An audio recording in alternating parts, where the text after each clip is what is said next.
Stop it. Hi, good morning, everybody. 9 a.m. In between these commercial breaks, Patrick and I catch up on life, and we were talking about traveling and road trips and whatnot. And I'm trying to decide whether I'm going to do like a 12-hour road trip by myself. And for Patrick, a 12-hour road trip with his family is a two-day right, or three. Well, it's funny. Whenever we travel, let's say to Cleveland or let's say to North Carolina, whenever we drive anywhere, and we get on the thruway. In fact, the last time I joked, I didn't send it to you. I meant to. I took a picture of the Angola exit, and I was going to say, first stop. First stop. From Hamburg. Right. Somebody's got to go to the bathroom. Yeah. Somebody wants snacks. We never filled up with gas. And I'm like, let me go 7 hours or do a whole tank of gas before I stop. It's so funny. And then we total up all the receipts of all the stops like we made. Because of course you go into the gas station, you got to load up on you know, chips and everything, and it's like every stop. It would have been cheaper to fly your family of four than driving with all the rest stops and everything. We had a reason to go to Cleveland often, and we never could go between here and Cleveland without 3 stops along the way. Three? Yep. I thought you meant one stop along the way. 3. It's a 3-hour drive. Yep. Yeah. We would do a stop often before we left the state of New York. Then we would stop in Erie. And then we would need to stop, right once you cross into the Ohio. Yeah, it was about 3 stops. Oh my goodness.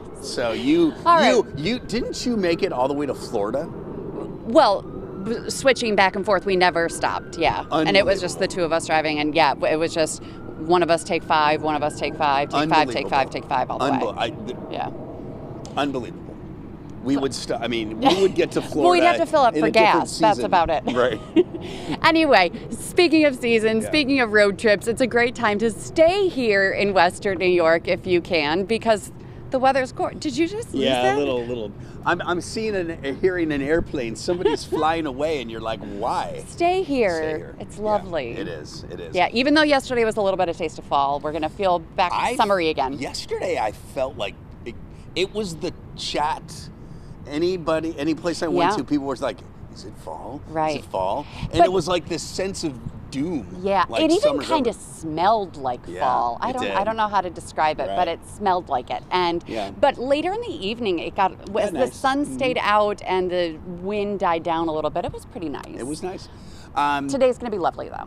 It is going to look at that right now. Yeah. Not a breath of wind. It's beautiful. And by the way, we watered Mike Tamil watered the plants. He was off for a few days. They were all like dying. Oh, they look so pretty. And the reason I mention it is because we haven't had a ton of rain.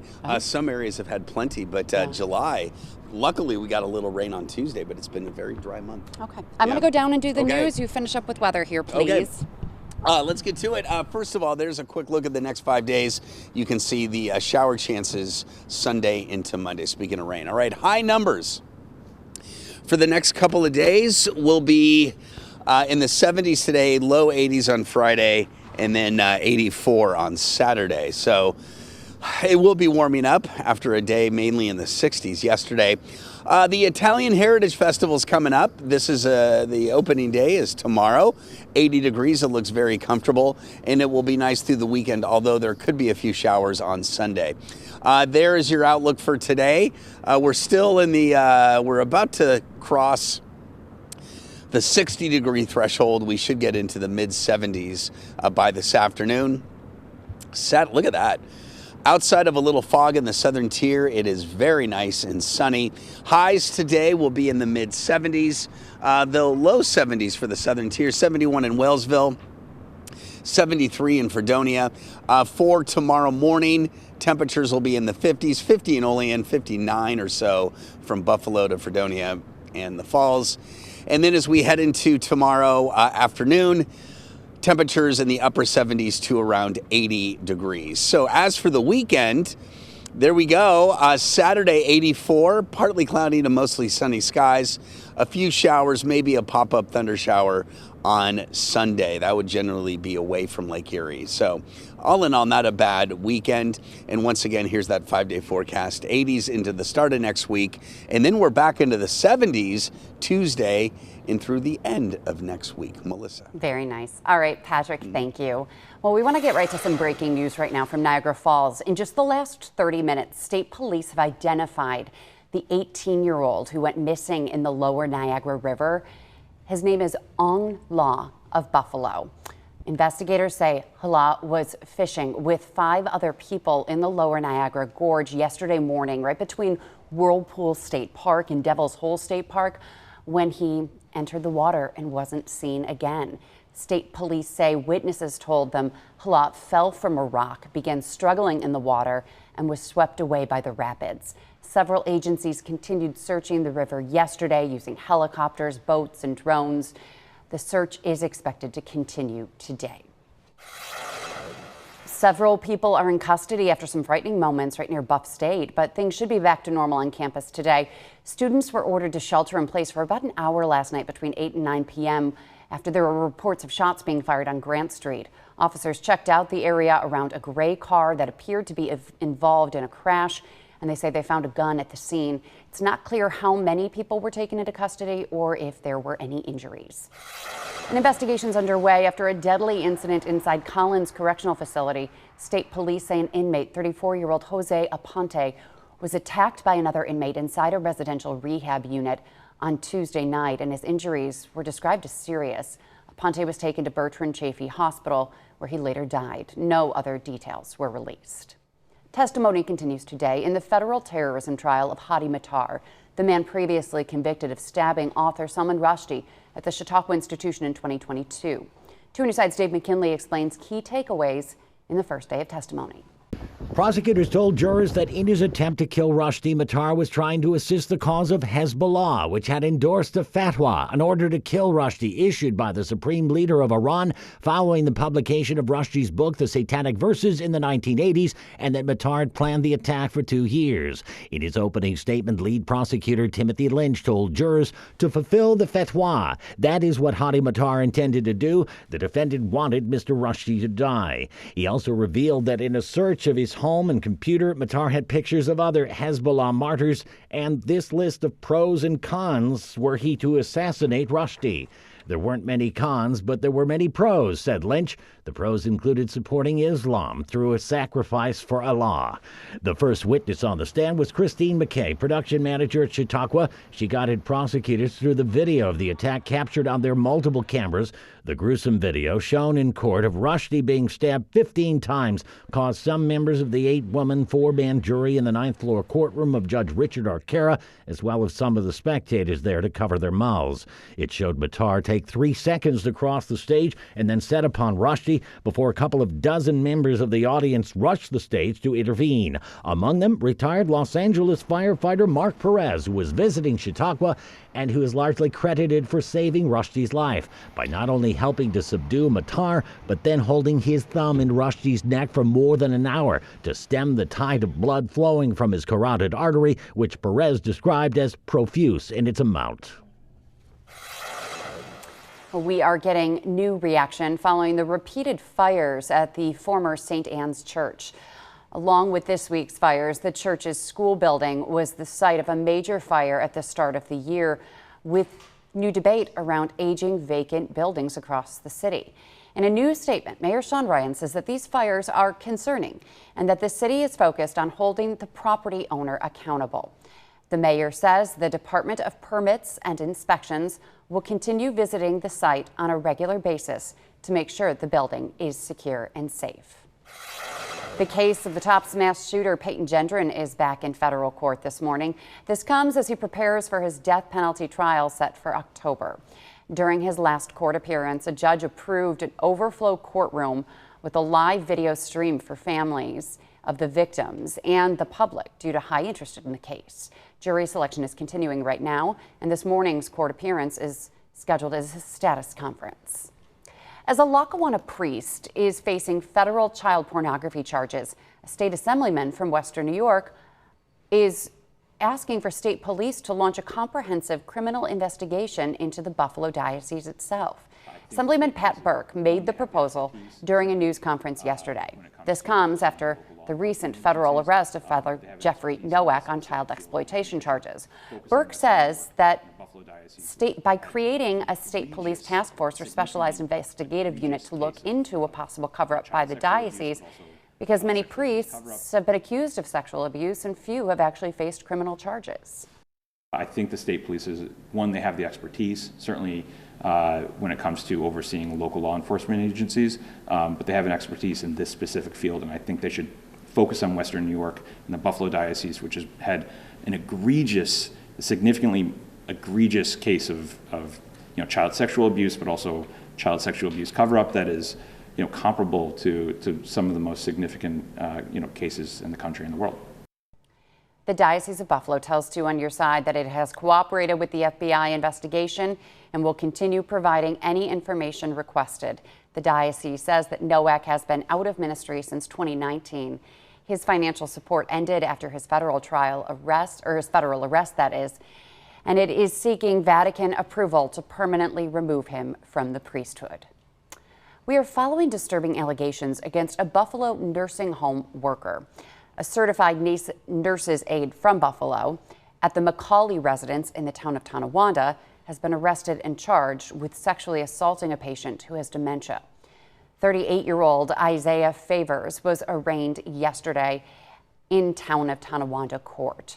He's facing charges of rape and endangering the welfare of an incompetent or physically disabled person. Investigators say on July 7th, just after midnight, Favors went into the room of an elderly and mentally disabled woman living at McCauley residence and sexually assaulted her. We're also being told that a witness immediately reported it to the nursing home management. The victim was taken to the hospital. Favors is being held in custody, and if he is convicted, he faces up to 7 years in prison. New York Attorney General Letitia James says her office's Medicaid Fraud Control Unit is investigating the case. The AG also says that her office will use every resource at their disposal to bring justice to the victim and her family after enduring this horrific crime and ensuring all nursing home residents are kept safe. On a much lighter note, Costco lovers have something to look forward to. It looks as if Costco could be coming to West Seneca. Supervisor Gary Dixon announced yesterday that the town's planning board will review a proposal to bring Costco to the site of the old Seneca Mall. Dixon says there's still a lot of work to do, including significant upgrades to surrounding roads before the project can move forward. The planning board is expected to discuss the proposal further when it meets August 13th. Well, a new member now sits on the Buffalo School Board. Roscoe Henderson III was sworn in as the North District Board member inside City Hall yesterday. The vacancy was filled despite a letter from the mayor pushing against any appointment to the seat. 2 on Your Side's Chelsea Swift was at that swearing-in ceremony and spoke with Henderson about his new role. Every child deserves an opportunity. If you're a student in the Buffalo school system, everybody should have an opportunity to be able to succeed. Roscoe Henderson says he's ready to represent the North District on Buffalo's Education Board.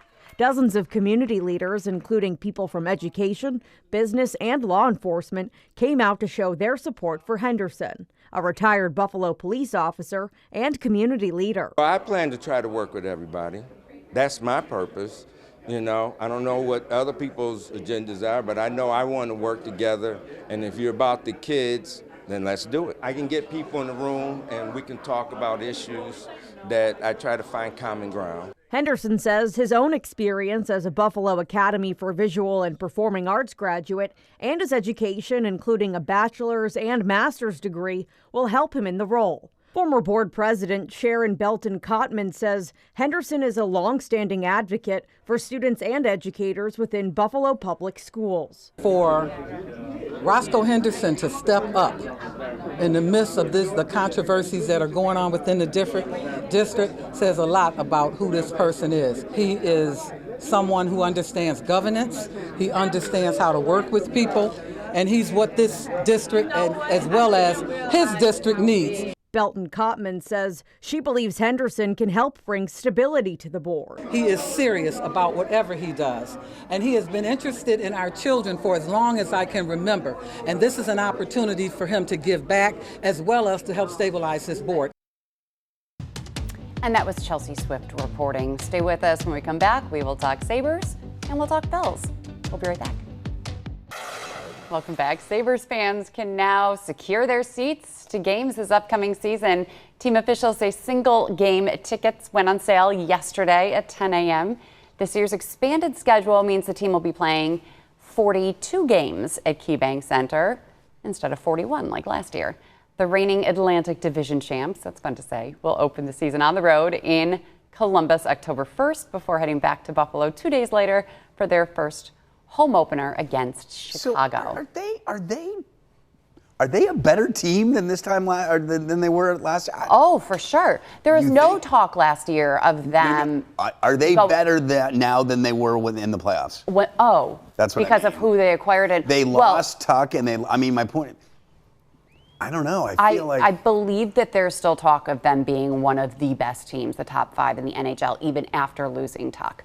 There's still talk of, I believe, at least there was last week, of Patrick Kane wanting to come here. He could easily replace Tuck, even though he's much later on in his career. I mean, Patrick Kane from South Buffalo obviously has that connection, so it would be fun to have him here. But he also is a great forward and a great special teams player, so he would certainly add a lot. But yeah, I don't think that there's any concern that the Sabres are worse off than they were last year. That's kind of what I'm hearing. Are? Not that they're not yet, because still free agency is still going on, but they lost more than they added. With Tuck and who else?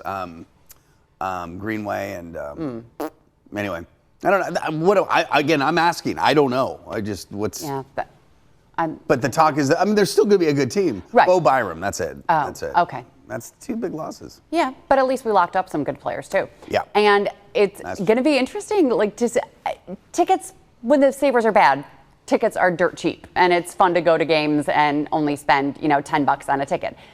Last year, tickets were so expensive when the Sabres were good. So I'm sure that the single game tickets are going at face value. I'm wondering whether on the secondary market, whether people are actually going to be whether they'll be selling the tickets for more than face value, which we haven't seen in a Sabres game in a really, really long time. Do you remember how last season started? They got game 1, they got swept at, I think it was like 4-0 or something. And I think they were like 0-4. And it was like, oh my, what's happening? And then apparently even coach said he knew, okay, this is not a sign of thing. Like, we're going to be fine. Oh. So like he knew, okay, we're, rough start. Yeah. We're going to be fine. All right. And then we all know. Okay. And speaking of Buffalo sports, let's talk Bills now. This morning we continue counting down until Bills training camp starts in Pittsburgh next Wednesday, this coming Wednesday. Right? Or is it today? A week from today, I think. Thursday? I thought it was Wednesday. I don't know. It's Wednesday. Anyway, This year, wide receiver Keon Coleman is back in the spotlight after another rocky season last year. Channel 2 Sports reporter Jonathan Acosta has more on Coleman. We're going into Keon Coleman's 3rd camp as a Buffalo Bill. This one feels different than the previous 2. In 2024, a sense of excitement to see the Bills' top pick from the draft, taking 33rd overall, and the team's main addition to the wideout room after trading away Stephon Diggs. Coleman flashed his talent as a rookie, but the team also made it known they didn't like the way he ended the season, coming off an injury suffered against Miami. That set the stage for a camp last year filled with intrigue. Could Coleman mature and build on his potential? An excellent camp at St. John Fisher, combined with a stellar Week 1 performance against the Ravens, made it seem like Coleman was on the right trajectory. That was not the case. Coleman had just 3 touchdowns the rest of the regular season and never again eclipsed the 50-yard mark. Additionally, discipline once again an issue, benched for the start of 1 game, then later healthy scratched for 4 games, something he called this spring unacceptable. What was supposed to be a second-year jump, instead seemingly a step back. And then there's January, the Bills firing Sean McDermott, and at the ensuing press conference, owner Terry Pegula making it clear that GM Brandon Beane was not the main person pushing for the drafting of Coleman. So that brings us to this offseason, and what Coleman himself has called the make-or-break year. The 3rd-year wideout taking Pegula's comments in stride, saying he hears the chatter, but it's his job to lace up his cleats and perform on the field. As training camp approaches, that's exactly where he can start to make strides again and make Bills Mafia believe he can truly make an impact in the Buffalo offense. One key ally that Coleman has is his new head coach, Joe Brady. He said he told Coleman that Brady's promotion from OC to head coach was the best thing that could happen for the wide receiver. At St. John Fisher, we'll begin to see if that truly is the case. Brady has professed confidence in his young wideout, but on the field, what do the opportunities really look like for Coleman? And more importantly, what does Coleman do with the opportunities he gets? DJ Moore was brought in this offseason to be the main guy on the outside, so the Bills don't need Coleman to be a number one, but they do need him to be productive. Can he put together a camp just like last year's to get him back on track and make him a weapon opposing defenses have to respect this season? A 33rd overall pick was a significant investment in Keon Coleman. Joe Brady's comments this offseason were significant backing of the wide receiver. The coaching staff, front office, and rest of the team hope this summer Coleman not only repays Brady's faith, but the organization's investment in his talent. Because if it doesn't happen this season, there may not be another chance for Coleman in Buffalo. Do you remember Game 1 of last year? It was, first of all, it was the game against the Ravens. Okay. The Bills were down like 15 points with like 5 minutes left. Right. They came back, and Coleman was amazing in that game. You're right. He was amazing. It's like, here we go. And what happened? Yeah, then he. No, I think everyone's kind of rooting for him to. I think so.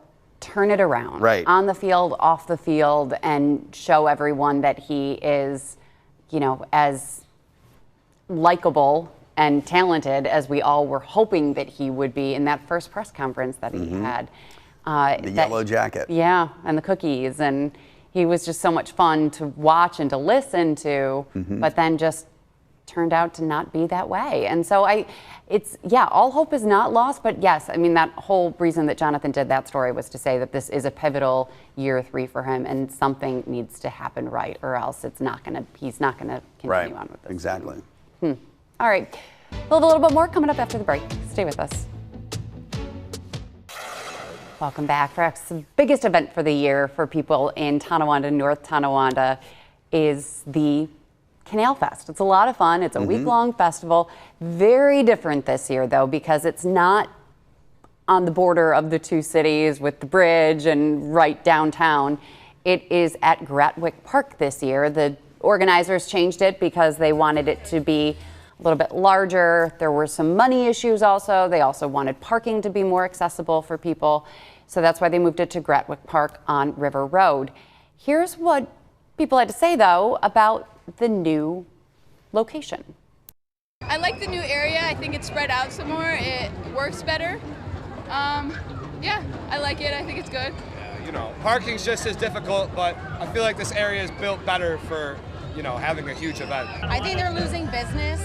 Like a lot of the restaurants are losing business because people would go there ahead of time and then walk around the fest. So now there's really nowhere to go if you want to go to a restaurant to eat. So we're kind of like stuck eating fair food, even if we don't want to. If you still want to check it out, you can. It runs through Sunday. So yeah, it's nice to see the river. That's a pretty location, but I kind of also agree with her. Like, I like going to Frankie Primo's or Canal Club 62, some good restaurants in North Tonawanda. Yep. Seeing the Riviera Theater and walking around, and then with the car show, the cars were like lined up on the streets, and then you'd see the boats on the canal, and it's just fun to walk around Tonawanda and North Tonawanda. And there was the parade. They couldn't have the parade this year because it wasn't safe to do that on River Road. There was no Canal Fest parade. Oh my God, I remember that. So you're just losing. It's a true. I mean, it's a long parade too, but it's a great parade. Right. So it's got to come back. Yeah, hopefully. I don't know. The Canal Fest has really had a lot of controversy and a lot of money issues over the last couple of years. So this is kind of like, trying to see if this will work. And who knows whether it can go back to the way it was, or whether, this is all centrally located and everything is in one location here. But yeah, I think the businesses probably are losing out on a lot, because I can imagine folks going to dinner or getting a drink at a restaurant, then saying, okay, now let's go on some rides, or let's play some games, or let's check out the vendors, and doing both. Yeah. This is just like you are going to a festival, and that's it.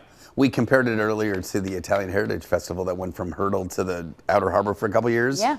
And it was kind of like you lost the neighborhood vibe, you know? And so it's nice to have that back. And by the way, Italian Fest starts tomorrow. Lots going on today, though. Food Truck Thursdays. If you're looking for lunch, you can get it outside at Niagara Square downtown. October 15th is when it ends, so you've got every Thursday until then from 11 a.m. to 2:30 p.m. Rotating food trucks every week. Today is Pudgy Potatoes, Hawaiian Barbecue, Tiny Thai, World of Desserts, and many more. So you can check that out. A good day to get lunch outside. And concert tonight. A lot of people are going to be going to this one because it's sold out. Joe is performing at Art Park. You might know him, though, as Steve Patterson from Stranger Things. He, in between breaks, I guess, while filming, he kind of broke into the music business. This is Joe Keery is his real name, but he performs as Joe, D-J-O. And you might know one of his really, really popular songs that was a hit in 2024 was The End of the Beginning. So that's tonight, and it'll be a great night for a concert up at our park. We only have 10 seconds. Other actors that are in bands, Jared Leto and Keanu Reeves, Kevin Bacon. Bye, everybody. In the show.